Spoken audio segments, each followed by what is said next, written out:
Okay, we are ready. Lube is the new champion of Italy, and you're with Volleyball Explained podcast. I'm Bogdan, Ron is here, and also Nicole, of course, and we are going to talk about the final in the Italian league. Lube is again the champion.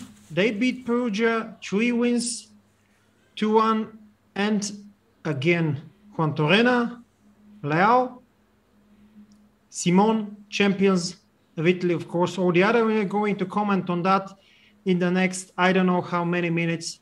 And my first question is, are you surprised? I don't think so, but still. And because just after the first match, just to start also with the specific questions, just after the first match, the win for Lube in the first match, Vito Heinen has been fired, and some things changed, but not that significantly. So, who is first? Nicola have more brief into this than me. Just because I saw all the game live or a sport, I'm the leading voice there. No, well, I think that no one could say that we're surprised about the outcome. Actually, I thought that after the first game, when Lube won 3-1 in Perugia, I thought this series would have ended 3-0 for Lube. I didn't think that Perugia would have eventually won one game. And about the second things you pull out, we saw it coming with Heinen being away from the team. And eventually, Sirci tried to do what Lube did with the Georgian Blengini before the second game in the quarterfinal of the Champions League against Daska. And it didn't work. It worked for one game, maybe. They gave it an emotional boost to Perugia with Atanasievich back in the starting lineup. But that wasn't enough. I mean, in my opinion, it ended exactly as we predicted in the last podcast. Yeah, and was exactly the right outcome. 3-1. We all knew the exists the possibility of Perugia taking maybe a game, and it was in the second, in Eurosol Forum, which was a surprise for me because I was thinking if Perugia could win a game, maybe in his home court, that will be a more real option. Well, they ended winning in Eurosole, but it doesn't matter. In the end, Civitanova was the most regular team in the playoff, and prize to Juan Torena, who once more win the MVP award, and he gave it to Leal, but it's symbolic. The real MVP was Juan Torena. Roland Simon again in the first two games, and then he down a little bit.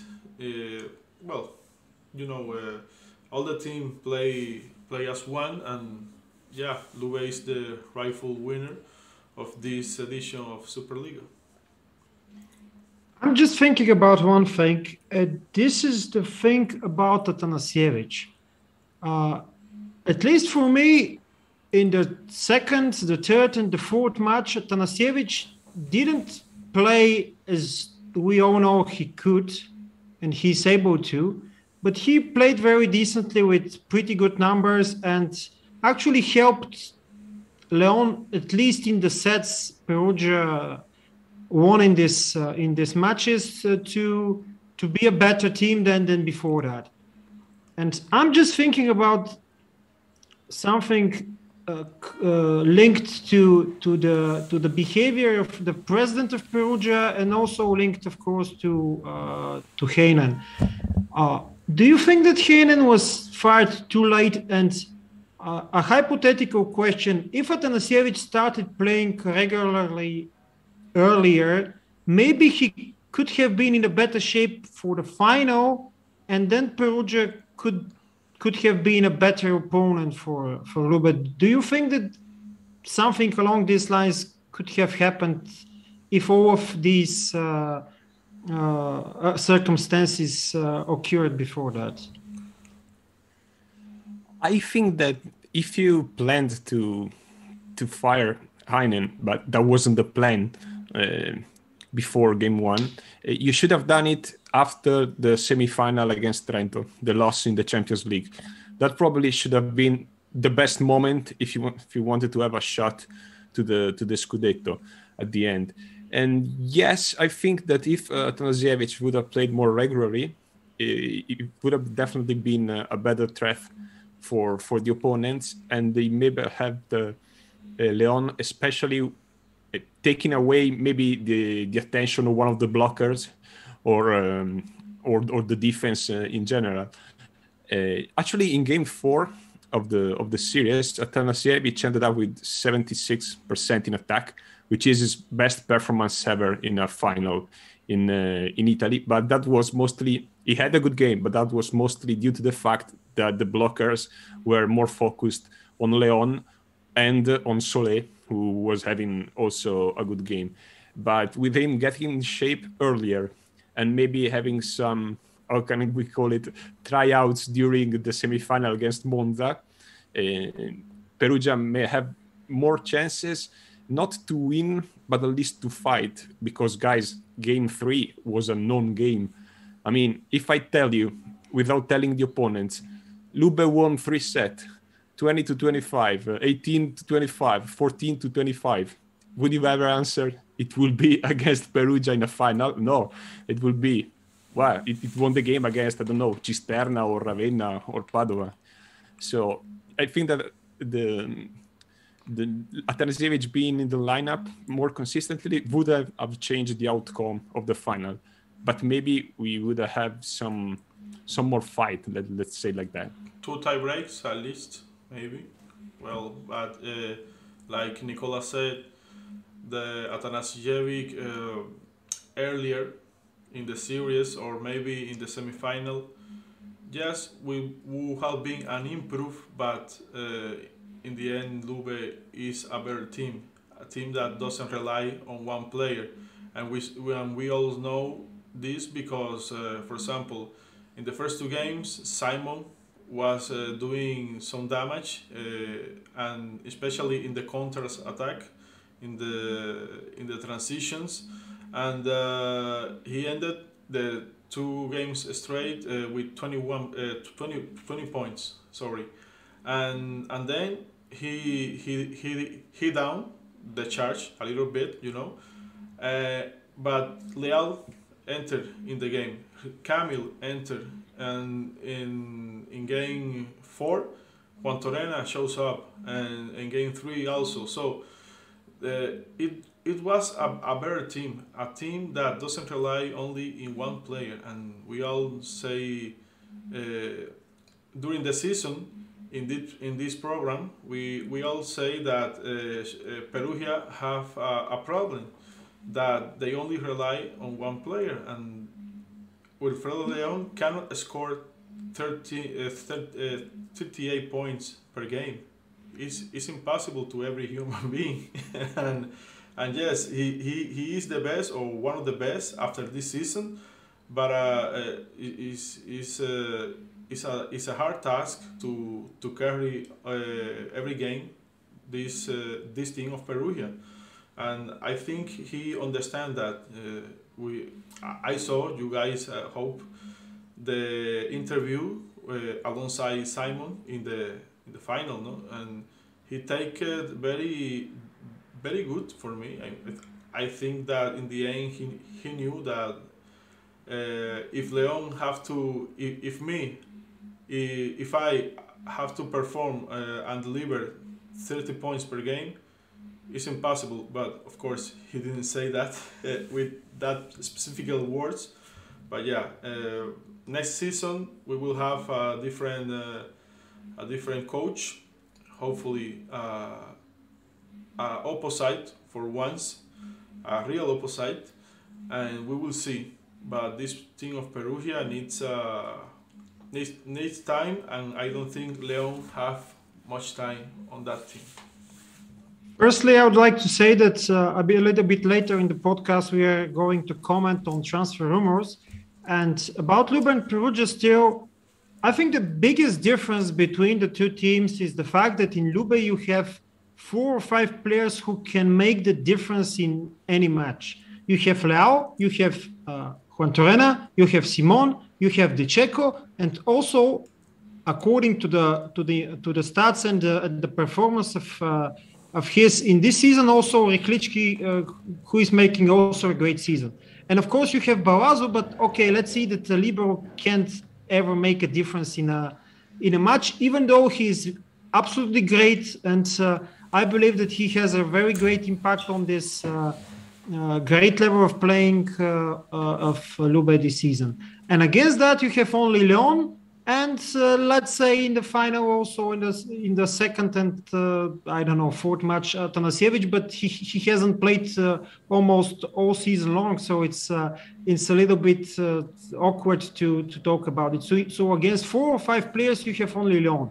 Okay, Leon is big, Leon is a monster, but as Ronnie said, he can't do it alone. And also, we had a podcast during the season with the title "One Leon is not enough." And that prediction was right. It's for Rio that one alone is not enough. So this is a fact. And if Perugia wants actually to win next year more than the Super Cup, for sure they would need more of a team, not only alone, and some players around him. Do you want to add something on that? Or we can go to the next topic, which is the very interesting and detailed topic on the 5th place, which have been won by Modena.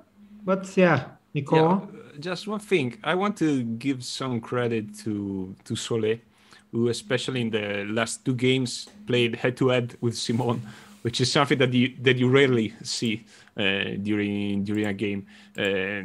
He was one of the few reliable weapons for Perugia, and especially, of course, as said in the 3rd and in the 4th game. And maybe it showed that if, as we said, we could add another spiker, whether it was Plotnitsky or an opposite to Leon, with the threat of Solé in the middle, the outcome could be different next year. But on the same time, I think that Leon played very well in the second game. It was stellar. I think maybe one of the best performances ever seen by the outside hitter in the final in Italy. 38 points, 4 aces, 3 blocks, 70% attack. It was a monster. But then in the ensuing 2 games, he underperformed, and especially in the third when Plotnitsky in the third, when Plotnitsky seems to be a pal for that game. He made a lot of mistake, but as we told, I think regarding the semifinal with Trento, most of the mistakes were because Leon had to pull out the rabbit from the hat. I don't know if you get it, but he had to try to do something different to score points, to do something out of the system, but it didn't work.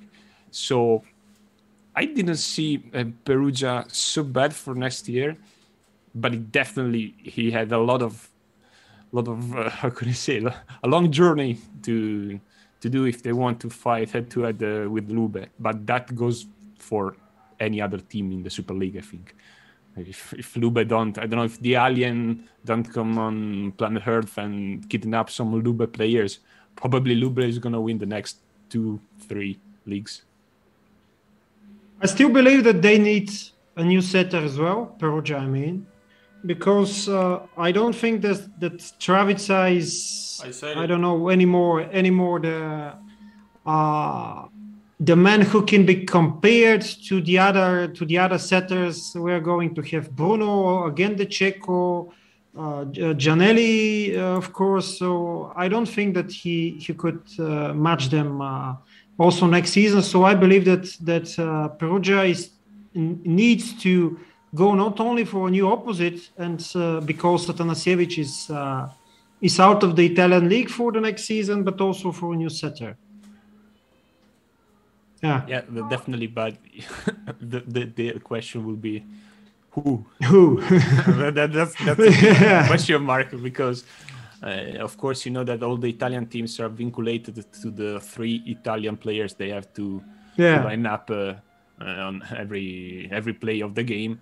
So if they don't change something in other position, and the opposite is more likely to be Matt Anderson for next year for Perugia, they have to pick an Italian setter, and I don't see any option available for them. Yeah, that's a very hard thing to predict, but I would still, if I'm the scout of Perugia, and I don't know how it is with contracts in Italy, but I would say that Bertoli is much better now than Travizza. What do you think? Yeah, it could be, but it would be difficult to take him away from Milan from 2 reasons. Because he was born and raised in Milan, so it's his team, and he wants to, at least he said, he wants to keep on improving himself with the team that he always have been a fan and one of the better prospects. It's the same with Giannelli. Potentially, Perugia could buy both of them. I mean, they've got the money to buy, to take Giannelli as a first setter and Sbertoli as a backup. But the 2 teams that are led by those 2 players, I think they won't let it go so easily. Okay. To have Saita too. Maybe Bogdan doesn't like him too much, but it's also an option. You know what? Travizza is not the player he used to be. He after he was expelled. I believe, I don't know. He was he ended with the national team. He became some of that kind of player that lose his the desire to win, or at least keep his level. He played in countries like Iran, I don't know, maybe Turkey also, and out of this being an Italian player, that you have some privilege, because especially in the setter position, which are not so many good players, or at least experienced Italian players. The best Italian setter right now of Italy have 23 years old or 24. So and he didn't use this. He decided to go outside, and now trying to come back after playing in teams like Padova. Come on. That was a risky move, and at the end it wasn't something that good as some people could predict. So Travizza for me is not the right one for this team of Perugia. Okay, let's just repeat again that Modena won the 5th place, and they will play in the Challenge Cup this. So dreamed of Challenge Cup for the next season, which has been won by the team of Milano this year in the final against the Turkish team Ziraat Bank. And if you don't want to mention something about this one, maybe we can start with the transfer rumors. And I wouldn't say only rumors, but done deals too. But also done deals, yeah. Let's start according to the ranking this season. So let's start with Lube. Who is going to be changed, and who is staying for now for sure, and what kind of rumors we have for now? Well, I think everybody knows that Leal will not continue in the team. Well, in case of any doubt, you guys, and I will promote now myself. we had an interview in Cuban Spy yesterday with Osmani Juan Torena, and he confirmed Leal will continue his career in Modena, which for me will be the big transfer this year in Italy. And if Zaycev comes, I think it will be the second one, because Zaycev has been outside Italy for 1 year, yes, and Lube was the recently champion. So yeah, the Leal transfer has more meaning to all the market. And all the question now comes to the second outside hitter. People have been rumored several months now that it could be Kasiski, it could be Lucarelli. We don't say that it is a done deal. I think the final answer will come after the Champions League, and I'm afraid for Nicola because Lucarelli can be the option. I don't know if they will negotiate the right numbers, but like Nicola has been saying too much and often, Trentino will change his policy, and they will, I don't know, try to rebuild a team, but not so strong like this year. I don't know what will happen. Let's see. But these three movements from Lube are more kind of sure. No. Yes, Nicole. Yeah, I think I agree with you. I think that we will learn more. We will learn more about Lucarelli move after the Champions League final. That's an option. And I think that probably on the Italian market is the best option for Lube to replace Leal. And I don't know whether Leal is the big transfer in Italy, because we have to take into account that Mbappé and Bruno are coming back to Modena. So this probably the two you brought out, Leal and Zaycev, with the two coming back from how many championship? But how many championship have Mbappé? 1. How many championship have Leal? 2. I mean, it is for me. It is more important Leal than Mbappé right now. Mbappé, we all know that come from 2 bad seasons or 3, but more or less, one final championship, Champions League final, lose. 2 seasons that Zenit didn't want anything special. So okay, Bruno maybe, but it's Leal. He comes from the champion team, so that's why I think is the most important. I don't know. I agree with Ronnie here, and I believe that in at least in his shape now, Leal is a much better player than Gapet.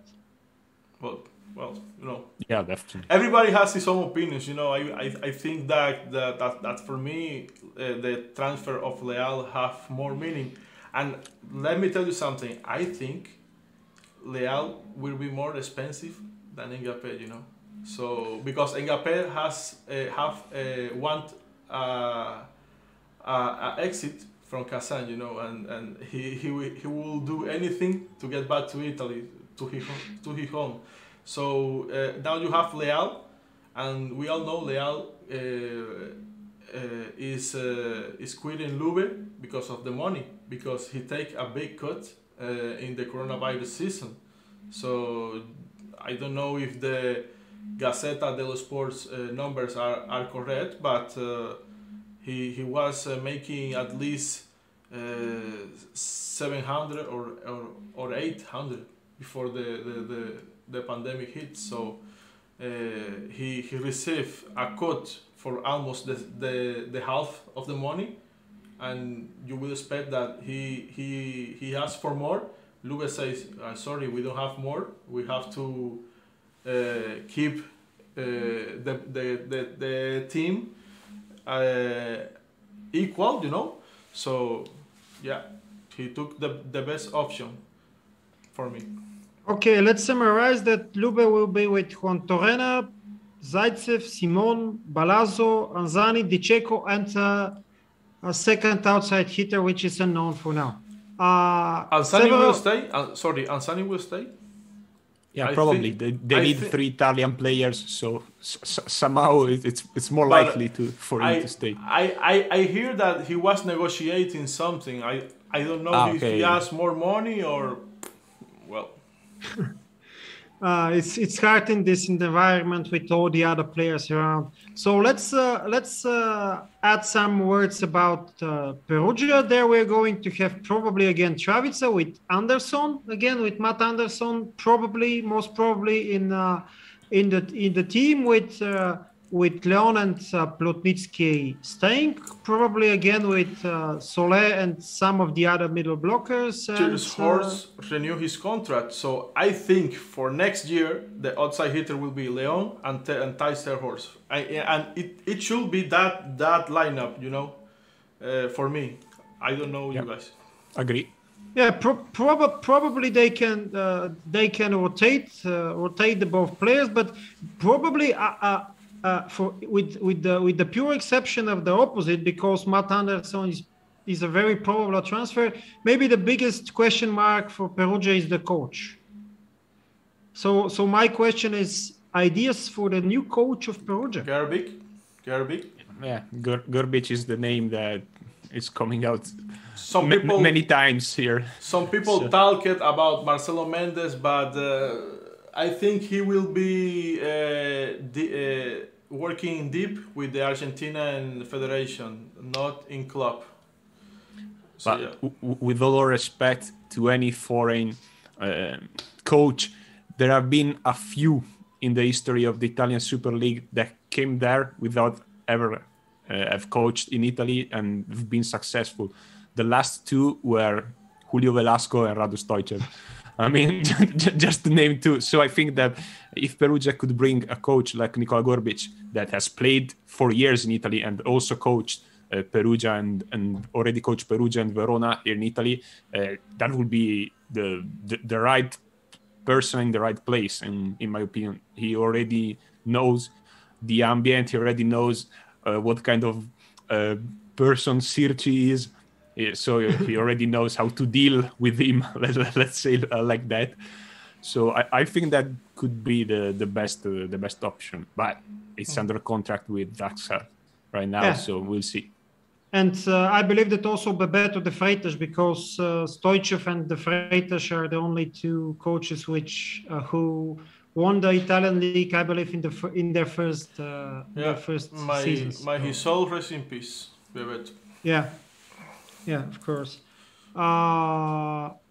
Trento, what changes are we going to have in Trento?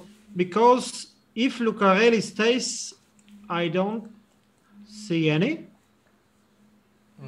Probably. I think the middle blockers, one of them will go to the market. I don't know if it's Listenak or Podraškan. We'll see. I think that the outcome of the Champions League would make a huge difference, and because in my opinion, it's easier to part way with players after you won a title than to part way with players after you lost a final. That's my opinion. And Trento policy has ever been the one, and if you can't afford a player his contract, don't go for it. It happened in 2013. I don't know if you remember, guys. Trento just won the Scudetto and the double Scudetto and Coppa Italia and finished 3rd in the Champions League.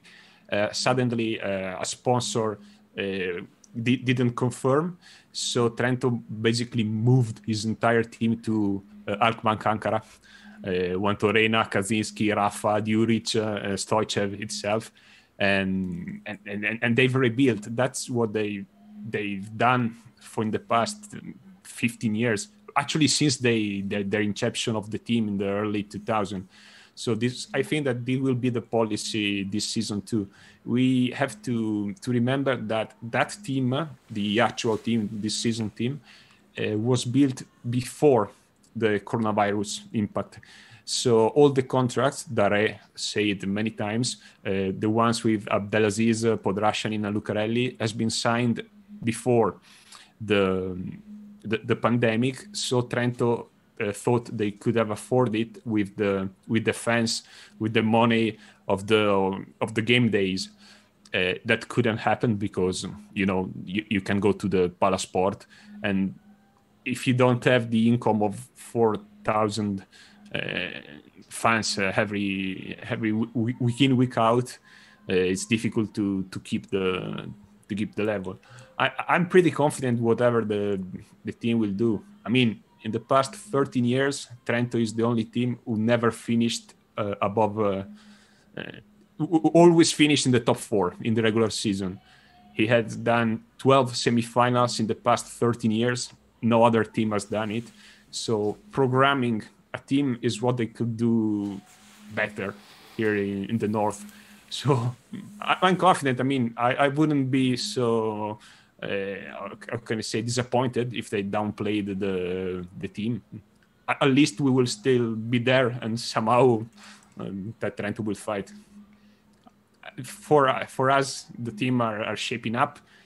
Anyway, they will be beyond Luba and Modena. So I don't think they could aim for trophy next year, even they keep the team they had this year.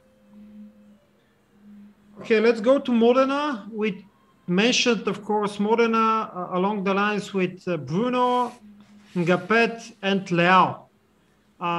Who will be the other 4? If I could say something, that I don't mean to be rude, unpolite, or disrespectful towards Katia Predini, Modena's president, but every 20 days she complains about the fact that there are no money around, that they should be helped, that most of the how can I say, of the moves in the market are too expensive, and she had some beef with Beppe Cormillo in the past month. So, but somehow she managed to pull out a team which was intended to be a team this year that have been based on young players and developing young players. But that project, just after 1 year, it went south. And La Via is already confirmed in Trento. So basically they will have a team of veterans. They will have Leal, they will have Ngapé, they will have Bruno, probably Stankovic will stay. They have to decide what to do with Grebennikov and with Luca Vettori. So still, it's the early stage of the market, and we will see in a couple of weeks, I think. I would say something about Grebennikov. They need Grebennikov. I believe that Grebennikov is the only libero that can make a pairing of Ngapet and Leao work in terms of reception, because Leao is not the receiving guy for sure, and Ngapet tried to be the receiving guy in Zenit in the season where Sokolov was playing as an opposite and Mikhailov was playing as an outside hitter, and so we all saw that it didn't work. It collapsed actually. They were absolutely annihilated in many matches, so Ngapet couldn't be the guy to receive a lot. So they need Grebennikov for sure.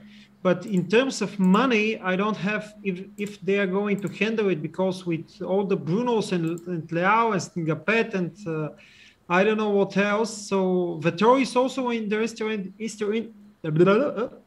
interesting thing, because they need also an opposite, and with Ngapet is Leao only, is not going to work either. So it's hard. By the way, they have very, very talented youngsters with Porro as a backup setter probably, and Rinaldi as a backup outside hitter, and I believe those two are very talented and will show this in the future. But they need the decent opposite, and is very interesting question for me: who is going to be this opposite? And if Vittorio stays, could they actually be in the fight for the title? The problem with Grebennikov is not money; is the number of Italians. It's always this. It's the same problem for every team. I think that probably if Grebennikov will stay, you have to have both middle blockers Italian, so you could keep going with Mazzone and Stankovic, and an Italian opposite. I mean, if you don't want to keep Vettori, what are the options? Sabbi? You bring back Pinali from Ravenna? Nelly. Or like our friend Passini say, bring Kamil Rilichki and go out with Grebennikov and bring Scanferla from Piacenza and done deal. Yeah, the president of Piacenza said she's not going to sell Scanferla. Yeah. So, but you know, I think that we can't rely too much on all the declaration of presidents and agents and players. We know how the market works, so they could say white in the morning and it's black in the afternoon. Just let me say something that Bogdan say in relation to Ngapet. When Ngapet was in Kazan, you know, man, for me the worst liberos out there are the Russians, you know, because they are not skilled players, at least not like Argentinian, Italians or Polish. So who was the libero of that team? Valentin Kotkov or Valentin Gorobyov, so I agree totally. Well, for me, the best libero of that team in the racing history was your comrade, Salparov, and Verbov, of course, nothing else. So it was expected that they had a rough year, especially with Mihailo being outside hitter, you know, and only with a pure outside hitter like Irving, you can expect to have a decent reception line. So that was one of the reasons that it didn't work. Bednor's never been a... Of course not, you know. Yeah. So, yeah. But Bednosh was the next season. Okay, let's finish with Modena and also Monza, because they were fourth in the championship. The news from yesterday, I believe, that the Czech player Donovan Javornok is staying. Yeah, I would say that with all the better teams filled up, Awagumja will stay also, I believe, in Monza. I would say this. It's said that he will sail to Piacenza. Yeah. Volleyball Plus, which is a famous Turkish blog, confirmed that he will go into Piacenza right now. So I don't know, but it is official. I think that he was the rookie of the season this past season, and a truly good discovery, you know. He was around a few years in the Arkas organization of Turkey. His brother also plays there, but yeah, he is really something, and I think with 25 years to 26, he can be one of the best out there, you know, and not the best, you know, because you have to respect all the players that will come from now on, but for me, one of the top 3 opposites in Italy, I believe so. Yeah. I would add just one little news, one little rumor actually from the Bulgarian transfer market, that maybe, at least in my opinion, the biggest Bulgarian talent under 20, the 18 years of age, Denis Karagin from the team of Neftochimik, is I don't know. It's a rumor that probably she's going to be a backup in the team of course, a backup in the team of Monza next season. But this is just a rumor, nothing confirmed yet for now. Let's talk about the other. So Piacenza, I don't know, Milano and Verona. Do we have some interesting rumors there? Probably for me at least, it's interesting what is going to happen with Stoichev and Kazinski in Verona, because for me it's clear that Verona can't rely on enough financial income and gains in order to be competitive for the first 5-6 teams in the league. Yeah, it's a big question mark. What will do Verona next season?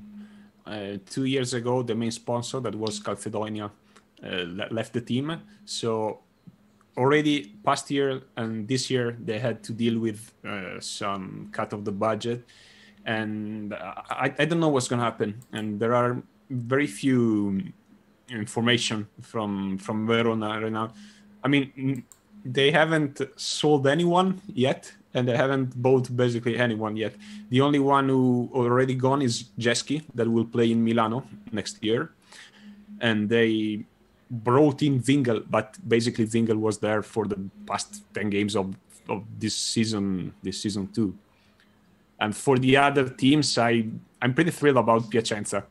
I mean, still they're not official, but they should have brought in Brizard as a setter, Lagumgia as an opposite, Rossard as a outside hitter that will play alongside with Russell, and Chester probably will be the other middle blocker with Polo. It will be a great team, especially if we consider that it's coached by Bernardi, who has been able to bring out the best from most of his players if he could work with them since the beginning, like Ronnie has been said since the past 2 months, that probably Piacenza, thanks to doing the preparation with Bernardi, could be a great team. The main question mark other than Verona is whether Ravenna will still be in the Superlega or not. And what happened with Vibo. Right now, basically, they sell everyone? They've sold everyone but Saita and Rizzo, the libero. The libero, yeah. Scineniese will play in Milano, if I'm not wrong. And Abubakar will play in France. De Falco will play in Holstein in Poland. So we will see what they do. Rossard will play in what? Piacenza? In Piacenza. Yeah. And the fact that they ended up last in this 5-place pool, winning just one game, didn't help the enthusiasm, let's say, of the management to build. But I rely on their general manager, which is Ninni De Nicolo, who's a guy who brought in Italy a lot of very interesting players during the year. So I'm pretty sure that somehow, somewhere in the world, he'll find out some good players and that could build a team around Nishida that could fight for every title in Italy. Let's come to this also, because this is a regular topic, and so it also with the fast approaching VNL. It's going to be interesting, at least for me, to watch what Nishida will do there, because I was a guest in 5-1 volleyball podcast, and there I mentioned that probably it's better for Nishida to start in a lower level championship league than the Italian one, probably something like France, maybe Germany, I don't know, Turkey, for example. But then what is going to what is going to be with all this hype around him, because he's the best player in the world in that one. So it's not going to be an easy decision, and I believe that he shouldn't stay in Japan if he wants to prove something. I don't know Oh, what.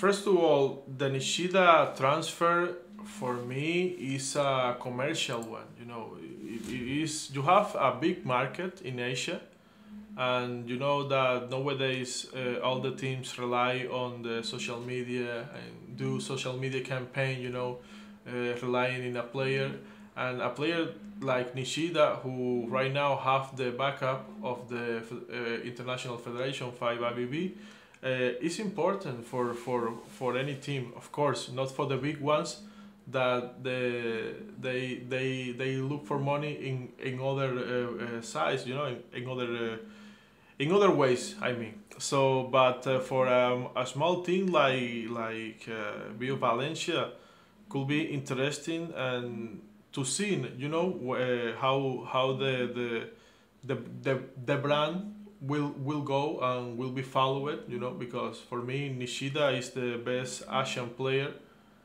at least the most popular player in Asia right now.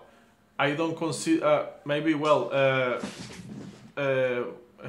Maruf in Iran, who has the most, but I think Maruf is only well known in Iran. You know, Nishida is more big in almost every part of the world. The fact that we are speaking right now about him proves that, you know, and of course, all my respect for Ishikawa, and before him, Yu Kushikawa, who was the one of the first for me in the rally point era, Japanese player that come to prove his luck, or at least how good they were in the reality, you know, coming to Italy. I was remember now in the 2008 maybe the Olympic qualification tournament when Yu Kushikawa made like four or three aces versus Italy. I don't know, maybe if it wasn't 2008, was in 2012.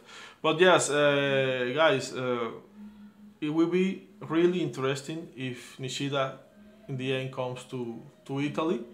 Jokes aside, I think he's very young. Maybe he's not the tallest player out there. In fact, he is only 186 centimeters. But everybody says that he can jump.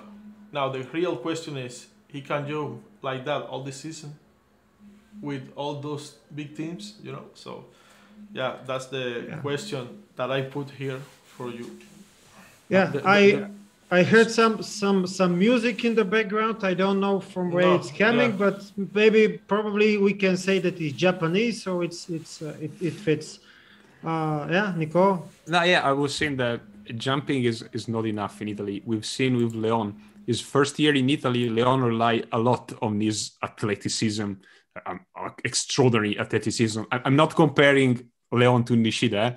I'm just saying that in his first year, it was evident that Leon relied a lot on the power, and then he improved a lot even on technique and choices against the Italian blockers and the league. So I agree with you, Bogdan, when you say that he probably should have picked another league to begin in Europe. But who knows? I mean, we all know that the left-handed players are always a big problem for the receiver and for the rhythm blocks. So that's one of the skills he could use the most. We'll see. I hope that you could go to the arenas next year. So I want to see him live in Trento to see how he will perform. Okay, let's end this episode of the podcast with a prediction for the final of the Champions League between Trento and Zaksa. Who starts? I want to believe that the game will go smoothly, you know, despite the fact that Zaksa is a very good team, and they have proved this beating two of the greatest team in this competition, like Lube Civitanova, the last champion, and the fourth time in a row champion Zenit Kazan, you know, which is at the same time the second best team in this competition with 7 titles. But this is a sports, and the history doesn't matter. You can be one of the biggest teams in the world, and if you don't take serious the game, you can lose. Or tell that to Lube Civitanova and Kazan. But either way, for me, Trentino is the favorite in this match. I think that the biggest problem of both teams, but especially in Trentino, is that the fact they are being out of competitions, they will go into that final without playing a single game in 23 days. So that can be hard. Nicola, I think you mentioned in the messenger early that Civitanova had the same problem, and they were without a single game before the game versus Saxa, and that probably may cost them the victory in the first leg.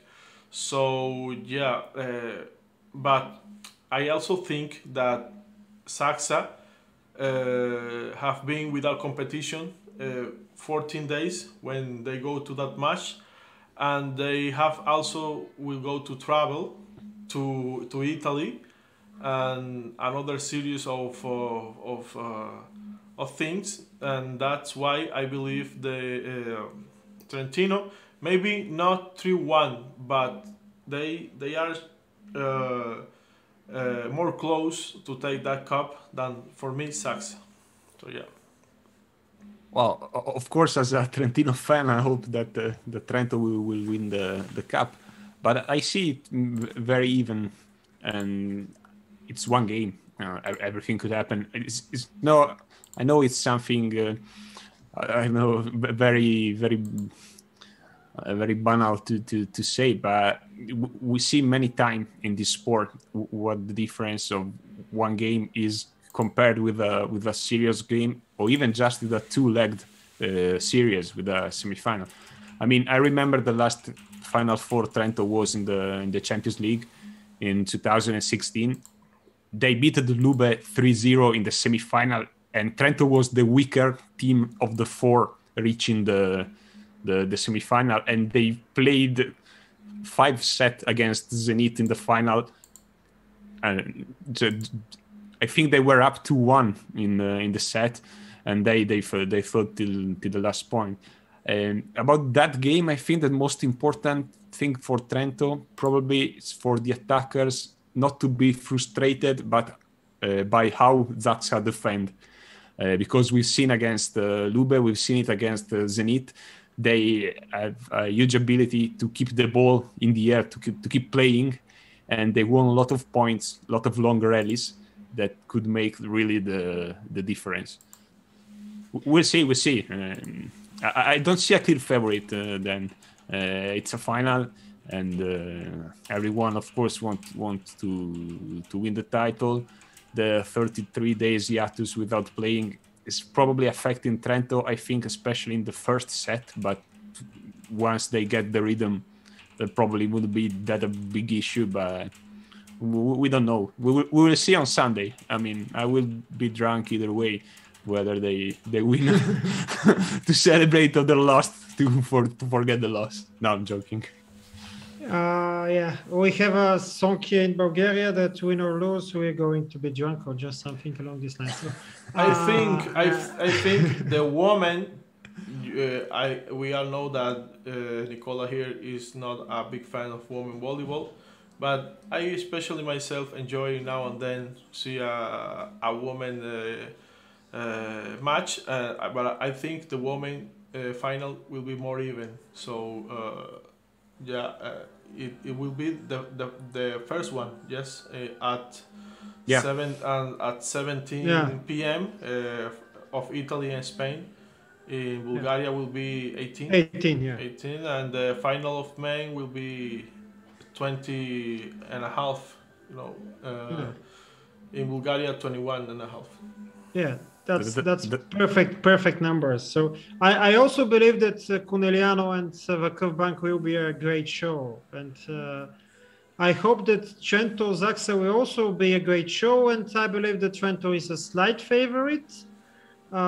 Very dependent on the fact that they didn't play a match for a long time, but Zaxa also didn't play for probably how many?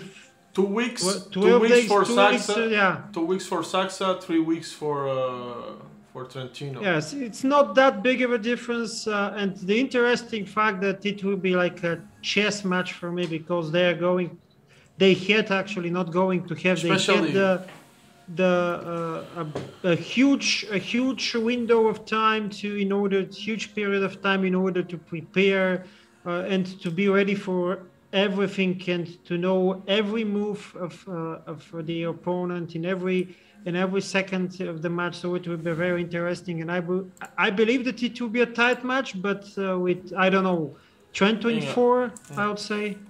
In a little bit breakdown, I will say that Tonucci right now slightly better than Giannelli. Maybe Nicola don't agree, but opinions are opinions. The middle blockers for me will be decisive because we all know that in this season Giannelli have been some issues with the game by zone 3 for the middle, and Saxa is a team that rely too much in this kind of combination. Besides the game, of course, with Semeniuk and Sligwa, and of course Kaczmarek. If we put player by player, the only thing that you can say is that the Trentino players have more name, are more famous, but let's not mistake that with the outcome. I think that like Bogdan and you, Nicola, have been saying in the last month, both teams are equally in terms of strength. Maybe Trentino have an Emir, but Kaczmarek have proved this season that he is a big force, especially in Poland. And yeah, both teams, maybe Saxa won the cup, but that's it. And Trentino is still looking his first title of the season. Maybe this will be the one. Yeah, maybe Trentino players, at least some of them, are more used to play this kind of games. I'm thinking about Lucarelli, for example. Thinking about Marco Podrashanin. And I'm thinking about Giannelli himself. I mean, it's 24, he's already played, 2 finals in the European Championship for national teams, an Olympic final, FIVB Club World Cup final. Already played. Yeah, exactly.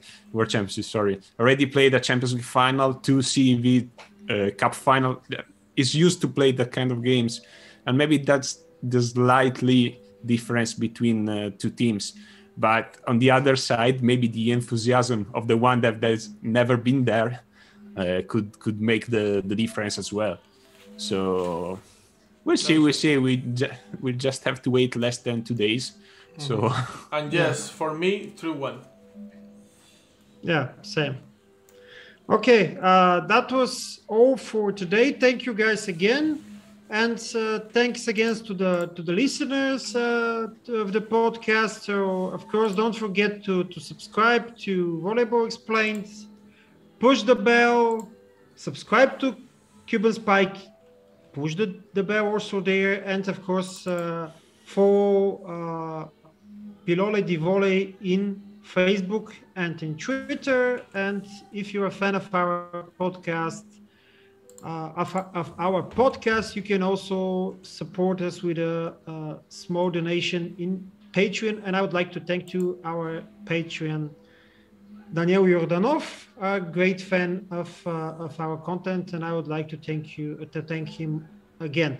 Thank you again. And when we're going to make the next one, not just after the final, because for only the final, I don't think it worked, but we can do it a little bit later, and also can share more insight about transfer rumors and some preparation in terms of the upcoming international competitions. Yes. Yeah, international competitions, because it's not only the VNL, it's also the Olympics, which has been moved from last year. I hope that there will be Olympics, because it's not 100% sure for now, but okay, let's see. Thank you again, and bye-bye. Bye.